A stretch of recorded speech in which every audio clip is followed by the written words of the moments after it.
He says Maute terrorists are now abandoning their firearms and blending with evacuees to escape Marawi.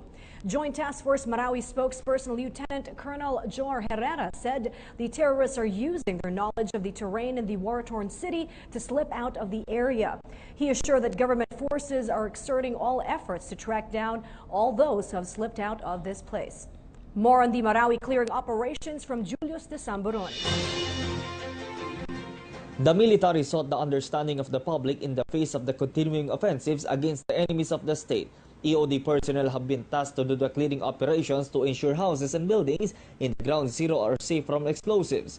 Aside from civilians, the welfare of cops and soldiers in the front lines is also a cause for concern, especially their protection against snipers and booby traps. Improvised explosive devices planted in homes have prolonged the clearing operations. Almost a month after the siege started, armed clashes between the government forces and the Mautes have been ongoing in Marawi City, which dwindled the number of terrorists down to more or less 100 left in the area. Preparations are underway for the rehabilitation and recovery phase as the provincial government finalizes the plans for setting up tent cities and providing a good water system by the time residents come back after the skirmishes have died down.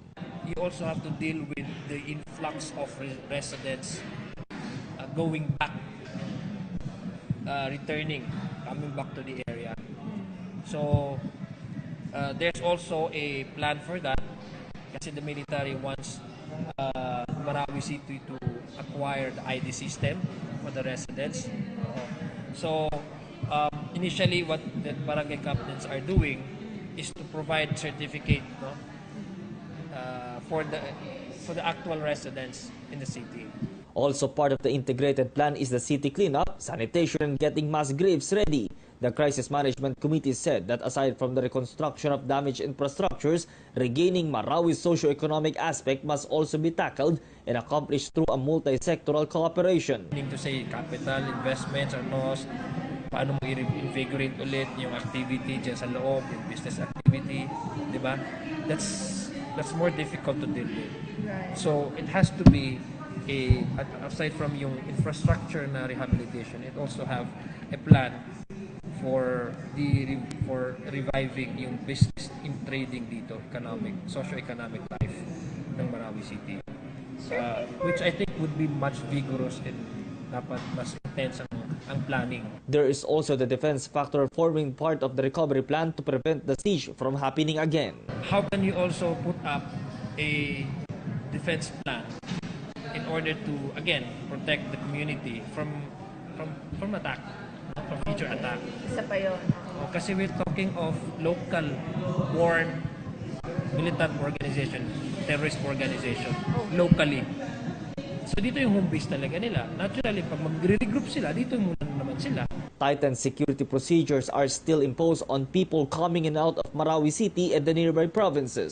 Despite the daunting dangers, soldiers are bent on pursuing their mission and mandate to liberate the city from the hands of the unscrupulous elements. Meanwhile, 2 incidents of stray bullets occurred, one hitting a civilian and another boring through a van rented by a media entity that was parked inside the Lanao del Sur capital. For the Nation, Julius de Samburon, Marawi City. About 40 foreign terrorists are in the country. Anyo says around half are Indonesians, while the rest are different nationalities such as Malaysian, Saudi, and Yemeni. The AFP chief adds these numbers could rise as terrorists may regroup in the region after their possible defeat in the Middle East. The Philippines, Indonesia, and Malaysia have begun joint naval patrols to curb terrorism and piracy. Sa Mosul ngayon, maganda rin yung effort ng allied forces doon. So, in fact, they are forecasting in 6 months matalo nila yung ISIS doon. So, we expect na yung mga ma-displace doon pupunta ng Asia. And because of the Marawi uprising, parang magnet itong Pilipinas. So, yun babantayan natin. Meanwhile, a trilateral cooperation against terrorism and violent extremism has just been forged between Indonesia, Malaysia, and the Philippines.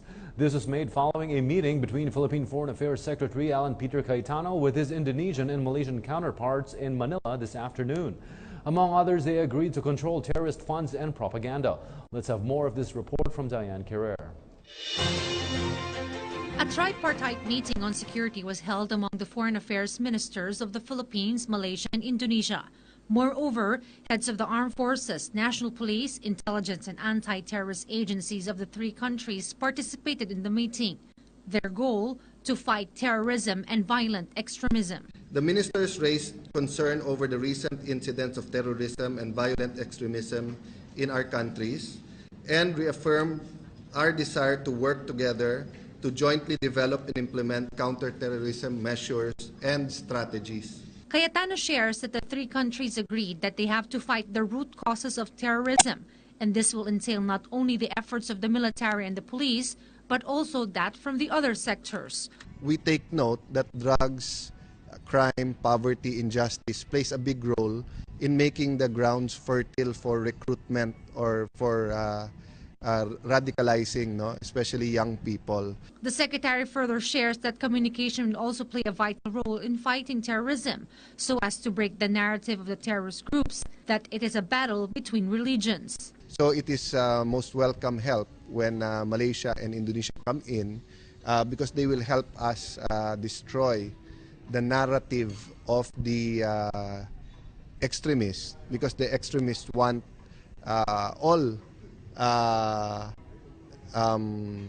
Muslims to join, even if that is not the teaching of Islam. In addition, Cayetano says that the social media is being used heavily by terrorists to connect with other violent extremists and, moreover, recruit members, especially the young ones.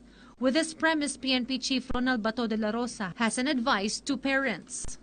Dapat yung mga parents, i-monitor nila yung involvement ng mga kabataan doon sa social media. Kasi yung iba dyan ay nakakapasok na sa mga website ng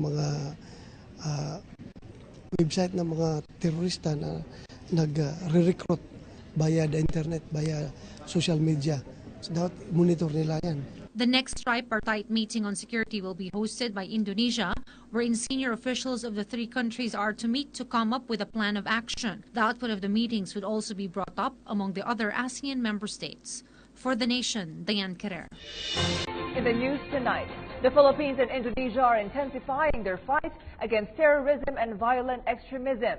Malacanang said Presidents Rodrigo Duterte and Joko Widodo of Indonesia had a fruitful phone conversation last night on such security issues. Presidential spokesperson Ernesto Abella said both leaders reaffirmed the need to step up operation to address such threats. Roque Ignacio with more details. The Philippines and Indonesia intensified their cooperation to combat terrorism and other security matters in the region.